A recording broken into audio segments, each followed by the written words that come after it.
Forgetting. We were talking over the question of evidential matter, realizing that most evidence would be connected with material things. I thought it probable that under the conditions of the new life, they forgot many things of this life. Turning to the pencil, it wrote. We are listening. We do forget our earth lives, with all the appointments we treasured while there. You can hardly realize the complete transfer of interest when the change is made from the earth life to the spirit existence. We are hardly conscious of the earth life, for the change in every particular is so great, and every moment here is so filled with joy or study or care for others. We do forget everything except the love we bear for the dear ones there. Selfishness and Sin. The one truth we are all trying to send is the influence the mortal life has on its immortal existence. We wish the earth people to know that there is no hell except that which the mind has created within itself. We wish them to know that the condition of the wicked here is one of unhappiness and misery, and that only they themselves can release them from the mental torture of their own creating. Only a complete abandonment of sin and selfishness can open the doors to heavenly happiness. Do you imagine that an earthly life of selfishness and sin can suddenly change into a life of purity and love? Let us assure you that no such change can occur, but must be worked out patiently and slowly by the sinner himself. And it may be years, or lifetimes, or even centuries, before the awakened one can replace sin and selfishness with loving service for others. Make this clear if you can, and help mortals to awake to the truth that selfishness is the foundation of all sin, and must be overcome before one can enter into the joy of heavenly life. The Communicating Circle. Does your circle have other interests than communicating? Yes, of course. You don't think we are bothering the old earth to speak to us all the time, do you? We do call ourselves a communicating circle, but we meet for all sorts of discussions, and also for just friendly social life, visiting, you might call it. We separate at times and go our own various ways, and then meet again and relate our experiences, ask for advice perhaps, or maybe have some humorous story of adventure to relate. Do you believe this last? It doesn't sound much like the old Orthodox idea of heaven. Not much it doesn't. And we are glad. Heaven would scarcely be a place of endless enjoyment for us if psalm singing and harp playing were to occupy an eternity of time. Can you tell us what you have been doing today? Yes, we would like to, if we can measure a day in your kind of time. We went out in space with a teacher for a time, then returned and found a wonderful concert taking place in the Temple of Music.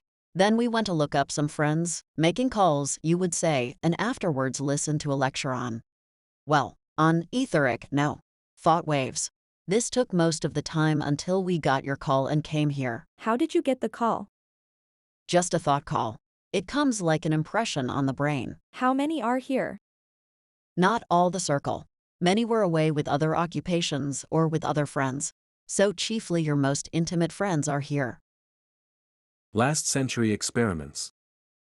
We were talking with a man who had been on that side for many years, and knowing that he had been concerned with the wave of psychic phenomena that spread over the country some 75 years ago, we asked him to tell us about it. He replied, There was much real mediumship, but all along material lines. I was interested for a long time, but it did not lead to any better or higher life, and did not impress me as being at all heavenly, so I gave it up at last. No one knew the cause of the manifestations, and all were hunting for some explanation. I could not see any good arriving from it, and I tried to account for it in some logical material way. But it never was explained satisfactorily to me until I came here, and could see for myself just the influences and experiences that could go forth from earthbound spirits on this plane. I think I have been told that at times you heard sounds like the steps of a dancer, a man whom you had known. It was more of an impersonation. I cannot explain it just as I wish. But it was not my friend, only an imitation by the medium of some characteristic of his. He had not at that time come into a very advanced state, but could possibly have sent an impression of himself to the medium. I have not learned the truth, as he has advanced to a higher plane now, and I have not talked with him about this appearance. There seems to be a hint here that some physical manifestations may not be directly caused by spirit, they may be caused by suggestions from a spirit source, and carried out unconsciously by the medium. Death from accident. In talking with a man who had died from an accident, we asked if he could tell us of his passing. Immediately Sissa's hand and pencil were shaken violently. She experienced a cramping pain, and an impression of gloom. After a little the pencil wrote with emphasis. That is awful to remember even now. It happened so suddenly, and I was alone and helpless. It was so terrible that the suffering came with me to this side. But it is all over long ago. My spirit finally came into peace, and I was met and cared for with great tenderness, and my life now is so happy that I forget the rest.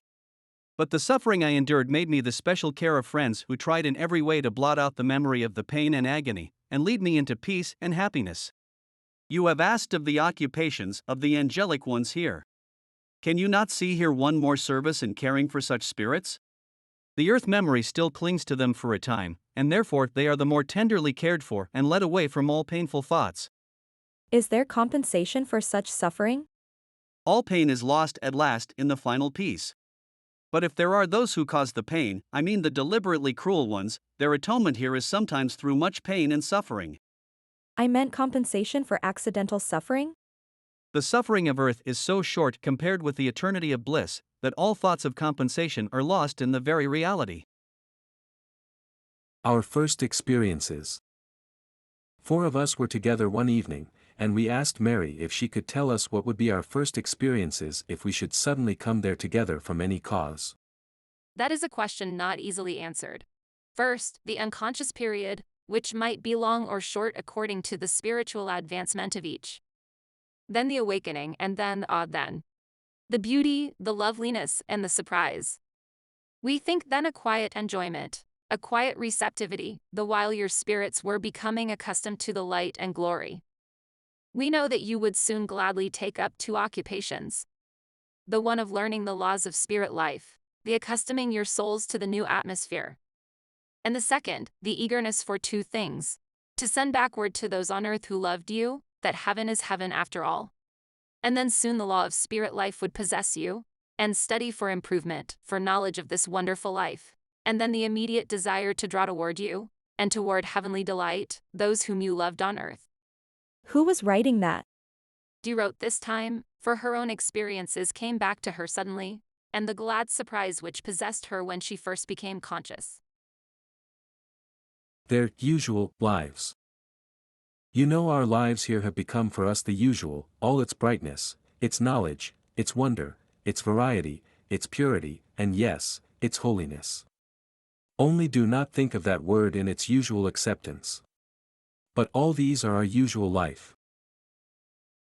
What we can do. A friend with us asked them to tell us the best way to do our part in making the truth known. You may find many things to do. It is thought here that most people on earth are too afraid of adopting the idea of a spiritual life. We think that this fear is not warranted. It is not necessary to parade such virtues. If one will only live a life of helpfulness, of thought for others, of kindness wherever possible, he has made a great beginning. And if many could do this, the world would soon notice the result. And the attention then attracted would not be annoying. From this would come the publicity that is necessary for the spread of any new thought or idea. It should not be a very disagreeable task to experiment.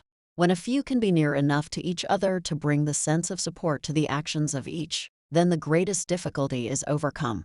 We do not look for great things to be accomplished in a short time. We do feel that a beginning should be made, with a definite object in view. And we are willing to await results. We believe that each true-hearted believer in the nearness of spirit life, and who comprehends the beauty of this life, may become a center from which may radiate a power for good that will be far greater than you at present realize. This subject was brought to our attention at a later date when some strangers wrote. We wish to tell you of our thoughts. We hope for greater activity among the believers in spirit life. Can you not form some thought union? Just what do you mean by that? We mean that those who are with us in desire can form a thought union, rather, a purpose to accentuate that thought until it becomes action. We are among those who on earth did not believe in this farther life. We lived a material existence in a material world, and look forward to the long, unbroken sleep. When we came here we did pass into a long sleep, but awakened to conditions and possibilities for which we were not prepared, and another long time of unhappiness awaited us before we began to see the orderliness of spirit progression. Then we began, perhaps you might call it the first letter of the spiritual alphabet. And from the first small letter has come the whole perfect and beautiful story. But years have been wasted, worse than wasted, because we absorbed the time and power of beautiful spirits who might have long been in happier pursuits. So, for the human being himself, and for the beautiful spirit that might be called to watch and teach the stupid soul, I ask more light over there, more preaching of good tidings, more gathering together of the needy and spiritual ones for teaching and letting, that they themselves may become a power for good. Try for power. Try for unity. What is it the Bible says about when 2 or 3 are gathered together, etc.? Try it, organize, teach and preach the beautiful truth of immortal life. And Mary added, We are so desirous of having these truths put before the world that we cannot rest content until we see some concerted effort made to influence others. Spirit sight. Ordinarily, the presence of other people interferes with passivity sufficiently to prevent writing, or at least good writing. But one evening some intimate friends were with us, and we asked Mary if their presence was detrimental.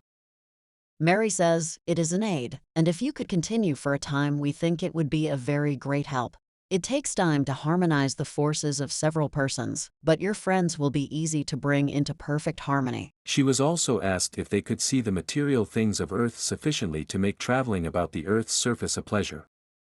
It is not easy. Some seem to have the ability to see their intimate friends and their surroundings, especially when they first arrive here. It is a special gift if they are able to continue. In a few cases the gift has continued, and so a few spirits can see the material things of earth quite well. We ourselves see very little of it, not enough to get any pleasure traveling about its surface. It is a gift that can be cultivated with some. But here again, very few do so, because the attractions here are so much greater that there is little incentive. What do you do there when things go wrong, and you get blue and discouraged? It doesn't happen. We do sometimes wish we had more power, that our influence could travel further, or that we ourselves were of greater influence. But this is always met by our guides or helpers by encouraging words and helpful and loving advice. Mary's message. We are here and anxious to write. Why anxious? Because we wish to send the truth of this life to earth-born friends, that their influence may go out to others and win many souls to heavenly life. Do you see that unbelief is increasing on earth, that multitudes are following after the gods of riches, pleasures, and power? We here are asked to use our influence to help stem the tide of atheism, of wickedness, of worship of wealth, power, and position.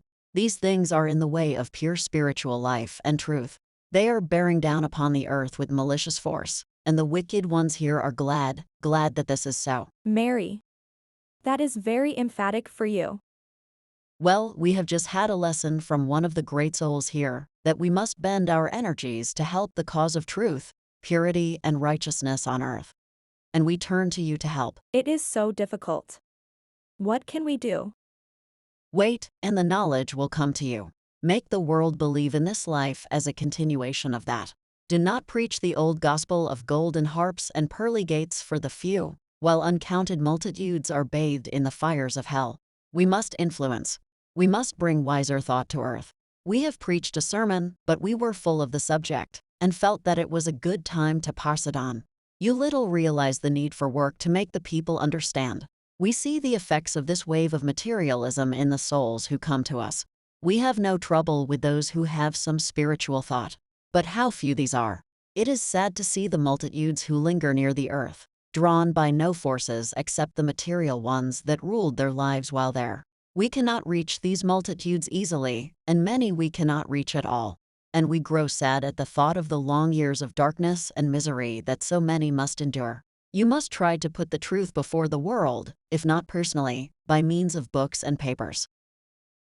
Guides. We have many times been told that everyone on earth attracted some spirit who tried to influence and guide their charge through all the vicissitudes of the earth life. This caused us to ask if even a criminal had such a guide. Yes, always, all have guides. But it is sometimes difficult for the guides to impress their charges. Usually in such cases there is more than one guide and influence. It would be very difficult for anyone with high spirit development to be obliged to stay near an ignorant and coarse-grained individual. Is one's guide always present? That is not necessary.